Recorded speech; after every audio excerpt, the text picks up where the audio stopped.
नमस्कार साथियों। एक बहुत पुरानी कहावत है जो आप सभी ने सुनी होगी, मन के जीते जीत है और मन के हारे हार। जिसने भी ये कहावत लिखी है आज के दौर में बिल्कुल सही कहावत है। जो इंसान मन से जीत जाए वो हर युद्ध जीत सकता है। मैं मानती हूं आज का दौर बड़ा मुश्किल का दौर है हम सबके लिए, लेकिन साथियों मैं ये निवेदन करना चाहूंगी आप लोगों से कि घबराएं नहीं। जो आपके पड़ोस में या आपके रिश्तेदारों में, आपके घर में कोई ऐसा व्यक्ति है जिसको कोविड है, उसको मोटिवेट करें कि उसको कुछ नहीं होगा। सारे संसाधन हमारे पास में है, सरकारें सारी मदद करने को तैयार हैं। बस आपको एक ही काम करना है कि उसको मोटिवेट करना है।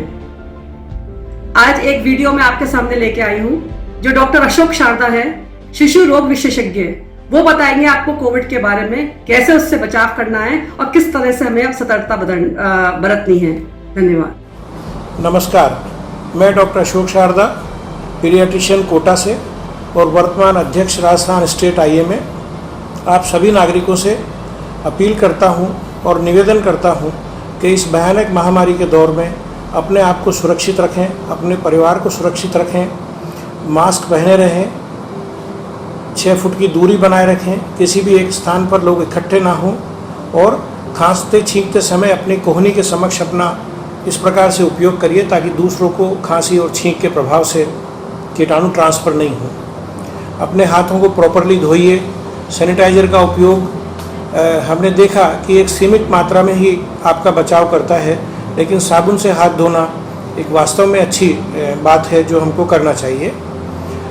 दूसरी बात जो मैं इस समय देख रहा हूँ, जिस स्पीड से रोगी आ रहे हैं उसमें दोनों प्रकार के रोगी आ रहे हैं। हम बच्चों में हमें पिछली महामारी के दौर में इतने बच्चे अधिक संक्रमित नहीं हुए थे जितने इस बार हो रहे हैं। हाँ, परंतु उनमें माइल्ड इलनेस है और वो एक कैरियर का काम परिवार में करते हैं। यदि किसी घर में बड़े रोगी भी पॉजिटिव हैं और बच्चे भी पॉजिटिव हैं तो वे दोनों आपस में ज़रूर साथ रह सकते हैं, लेकिन ध्यान ये रहे कि अपने खांसते छींकते समय अपने मुंह के नज़दीक मुंह ना आए और बच्चे को प्रेम पुचकार ना करें।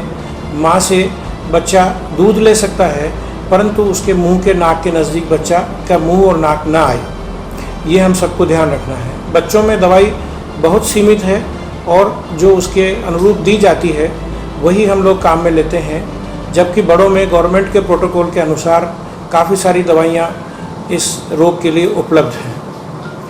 तीसरी चीज़ जो मैं अभी देख रहा हूँ कि ऑक्सीजन के लिए, अस्पताल में भर्ती के लिए, रेमडेसिविर के लिए कई बार रोगी बड़े बेचैन हो जाते हैं और लोग इधर उधर भटकते रहते हैं। मेरा अनुरोध आपसे इतना रहेगा कि हमेशा यदि ऑक्सीजन की मात्रा आपकी 94-95 चल रही है तो आपको हॉस्पिटलाइजेशन की आवश्यकता नहीं है। इसके साथ ही आप 6 मिनट का वॉक टेस्ट करके देख सकते हैं कि 6 मिनट तक चलने के बाद यदि आपके शरीर में ऑक्सीजन की मात्रा उतनी ही बनी रहती है तो आपको अस्पताल में भर्ती होने की आवश्यकता कतई नहीं है।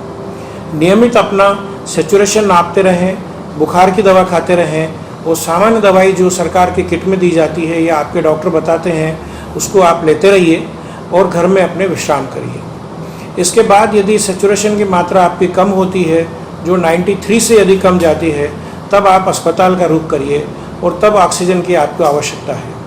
हाँ, यदि 90 के नीचे आता है तो आपको ज़रूर अस्पताल जाना चाहिए और घर में यदि ऑक्सीजन कंसनट्रेटर की या ऑक्सीजन सिलेंडर की आपकी व्यवस्था है तो आप घर में भी अपना ऑक्सीजनेशन मेंटेन कर सकते हैं।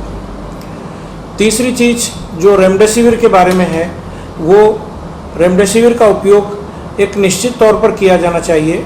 ये दवा बहुत अच्छी है, कई मरीजों में ये नुकसानदेह भी होती है, तो अपने डॉक्टर को डिसाइड करने दीजिए कि मुझे इसको रेमडेसिविर देना है या नहीं देना है।